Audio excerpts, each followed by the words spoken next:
अमेरिकी राष्ट्रपति चुनाव।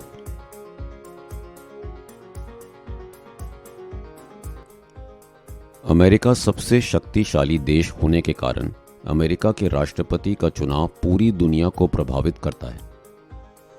भारत के विपरीत अमेरिका का राष्ट्रपति नॉमिनल के साथ साथ राज्य का कार्यकारी प्रमुख यानी एग्जीक्यूटिव हेड भी होता है और उसे पूर्ण शक्ति प्राप्त होती है।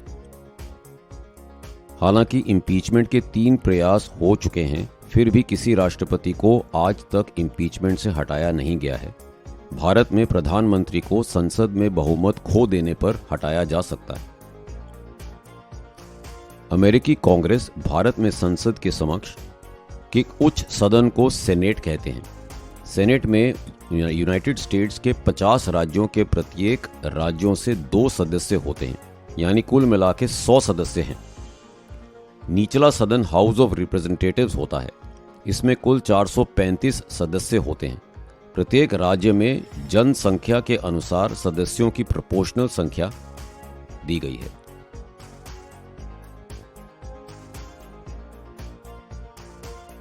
अमेरिका का उपराष्ट्रपति भी एक महत्वपूर्ण व्यक्ति है। वह राष्ट्रपति के मंत्रिमंडल में सबसे वरिष्ठ मंत्री और अमेरिकी सेनेट का प्रमुख होता है। राष्ट्रपति के इस्तीफा देने या मरने या मेडिकली अनफिट होने के उपरांत उपराष्ट्रपति को राष्ट्रपति बना दिया जाता है। अमेरिका के इतिहास में ऐसे कई उपराष्ट्रपति हुए हैं जो इस तरह से राष्ट्रपति बने और जिन्होंने ऐतिहासिक निर्णय लिए। हैरी ट्रूमन ने 1945 में हिरोशिमा और नागासाकी पर परमाणु बॉम्ब गिराने का एक ऐतिहासिक निर्णय लिया। 1867 में एंड्रयू जॉनसन ने भी रशिया से अलास्का को केवल 7.2 मिलियन अमेरिकन डॉलर में खरीदा। उपराष्ट्रपति का राष्ट्रपति बने रहने की अवधि के बारे में भी पहले कोई लिखित कानून नहीं था। 1841 में जब विलियम हैरिसन की मृत्यु हुई और जॉन टाइलर उपराष्ट्रपति बने, उन्होंने ऐलान किया कि जब तक दस्तावेजों के हस्ताक्षर ब्लॉक में राष्ट्रपति नहीं लिखा होगा, तब तक वे साइन नहीं करेंगे। इस प्रकार एक प्रेसिडेंस स्थापित हो गया। बाद में 1967 में ये प्रेसिडेंस 25th अमेंडमेंट के माध्यम से एक कानून बन गया। अमेरिका में प्राथमिकता के क्रम में 18 नियुक्तों को नामित किया गया है जो राष्ट्रपति के मरने या अनफिट हो जाने पर टेक ओवर करेंगे। नेटफ्लिक्स की मशहूर सीरीज डेजिग्नेटेड सर्वाइवर को तो आपने देखी ही होगी। प्रारंभ में राष्ट्रपति की नंबर ऑफ टर्म्स के लिए भी कोई लिखित कानून नहीं था। जॉर्ज वॉशिंगटन ने 2 कार्यकालों तक सेवा देने के बाद तीसरे कार्यकाल के लिए चुनाव लड़ने से इनकार कर दिया। तब से राष्ट्रपति के लिए 1 या अधिकतम 2 कार्यकालों की परंपरा बन गई। फ्रैंकलिन डी रूजवेल्ट के मामले में उन्होंने तीसरा कार्यकाल 1941 से 1945 में किया, क्योंकि तब वर्ल्ड वॉर 2 चल रहा था। 1945 में वर्ल्ड वॉर के बाद उन्हें फिर से चुना गया, लेकिन उनकी 3 महीने बाद ही मृत्यु हो गई। हालांकि ये असाधारण परिस्थिति थी। 1951 में अपने 22वें अमेंडमेंट में अमेरिका का संविधान अब राष्ट्रपति को अधिकतम 2 कार्यकाल की ही अनुमति देता है। वही अमेंडमेंट ये भी निर्धारित करता है कि यदि कोई राष्ट्रपति 2 वर्ष तक कार्य करता है तो उसे 1 कार्यकाल के रूप में गिना जाएगा। चुनावी प्रक्रिया। अमेरिका का राष्ट्रपति बनने के लिए मुख्य योग्यताएं इस प्रकार से हैं। आयु 35 वर्ष होनी चाहिए। जन्म से अमेरिका का नागरिक होना चाहिए। 14 साल के लिए अमेरिका का वासी होना चाहिए। राष्ट्रपति का चुनाव एक इनडायरेक्ट प्रोसेस से होता है। नागरिक इलेक्टोरल कॉलेज के लिए वोट करते हैं। अगले चरण में इलेक्टोरल कॉलेज राष्ट्रपति और उपराष्ट्रपति के लिए वोट करता है। इलेक्टोरल कॉलेज में 538 सदस्य होते हैं। 1961 तक कोलंबिया डिस्ट्रिक्ट में वॉशिंगटन के निवासी राष्ट्रपति चुनाव में भाग नहीं ले सकते थे।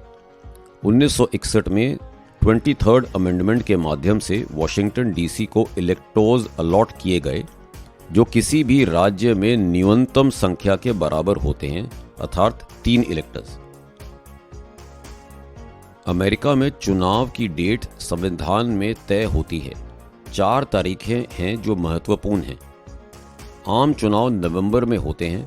पहले सोमवार के बाद पहले आने वाले मंगलवार को लोग इलेक्टोरल कॉलेज के सदस्यों यानी इलेक्टोर्स को चुनते हैं। अगला चुनाव दिसंबर में होता है। दूसरे बुधवार के बाद पहले सोमवार को इलेक्टोरल कॉलेज राष्ट्रपति और उपराष्ट्रपति का चुनाव करते हैं। 6 जनवरी को इलेक्टोरल कॉलेज के वोट्स की फिजिकल काउंटिंग होती है और 20 जनवरी को उद्घाटन या ओथ टेकिंग सेरेमनी होती है। चुनावी प्रतिक्रिया। अमेरिका में चुनाव प्रतिक्रिया 1.5 साल पहले ही पिछले साल मार्च के आसपास शुरू हो जाती है। जो कोई भी राष्ट्रपति पद के लिए खड़ा होना चाहता है वह ऐसा करने के अपने इरादे को घोषित करता है। इसको अनाउंसमेंट ऑफ इंटेंशन कहते हैं। प्राइमरीज और कॉकसेस। कुछ राज्यों में चुनाव के रूप में प्राइमरीज राज्य द्वारा संचालित की जाती हैं। कुछ राज्यों में पार्टी वर्कर्स द्वारा चर्चा और डिबेट्स के रूप में कॉकसेस आयोजित किए जाते हैं। कुछ राज्यों में प्राइमरीज और कॉकसेस दोनों आयोजित किए जाते हैं।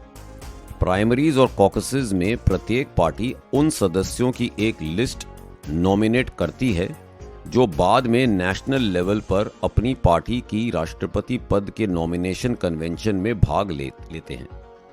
हर पार्टी अपने इस नॉमिनेशन कन्वेंशन के दौरान अपने अपने राष्ट्रपति और उपराष्ट्रपति के उम्मीदवारों का चुनाव करती है। प्रेसिडेंशियल नॉमिनेशन कन्वेंशन, राष्ट्रपति नमनकानन सम्मेलन। यदि ऐसे 5 लोग हों जिन्होंने डेमोक्रेटिक पार्टी के टिकट पर राष्ट्रपति के पद के लिए खड़े होने का इरादा पेश किया हो। बहसों और चर्चों की श्रृंखला के बाद उन सदस्यों द्वारा वोटिंग की जाती है जो अपने राज्य के प्राइमरीज और कॉकसेस जीतने के बाद सम्मेलन में आते हैं। आमतौर पर उपराष्ट्रपति की नॉमिनेशन राष्ट्रपति कैंडिडेट के द्वारा सम्मेलन से पहले की जाती है। अंत में विजय राष्ट्रपति और उपराष्ट्रपति कैंडिडेट्स अपनी एक्सेप्टेंस स्पीच देते हैं। चुनाव प्रचार सितंबर से शुरू हो जाता है और नवंबर तक चलता है। Commission on presidential debates 3 presidential debates और 1 वाइस प्रेसिडेंशियल डिबेट्स आयोजित करते हैं। लोग डिबेट से पहले और बाद में कैंडिडेट्स की पॉपुलैरिटी पर किए गए मल्टीपल सर्वेज के रिजल्ट से अनुमान लगाते हैं कि किस कैंडिडेट ने डिबेट जीती है और कौन दौड़ में आगे है। चुनाव प्रचार के लिए 50 राज्यों को 3 कैटेगरीज में बांटा गया है। रेड स्टेट्स जहां रिपब्लिकन पार्टी के पास मेजॉरिटी है, ब्लू स्टेट्स जहां डेमोक्रेटिक पार्टी के पास मेजॉरिटी है और पर्पल स्टेट्स जहां मेजॉरिटी की क्लैरिटी नहीं है। पार्टी कैंपेन्स का अधिकतम फोकस पर्पल स्टेट्स की रैलीज पर और डिबेट्स पर होता है।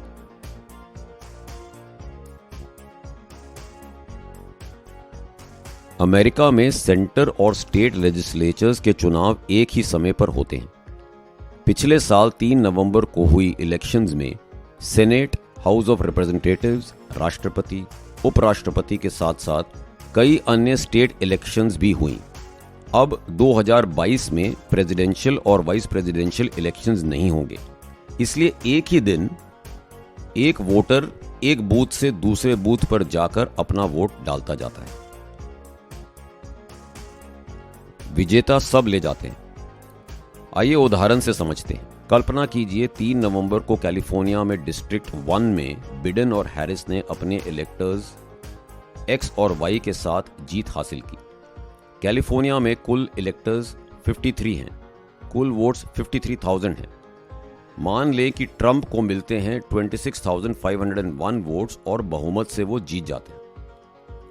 इस मामले में बिडेन या डेमोक्रेटिक पार्टी डिस्ट्रिक्ट 1 जैसे कुछ डिस्ट्रिक्ट्स को जीतने के बावजूद अपने एक्स और वाई जैसे इलेक्टर्स को इलेक्टोरल कॉलेज में नहीं ले जा सकते।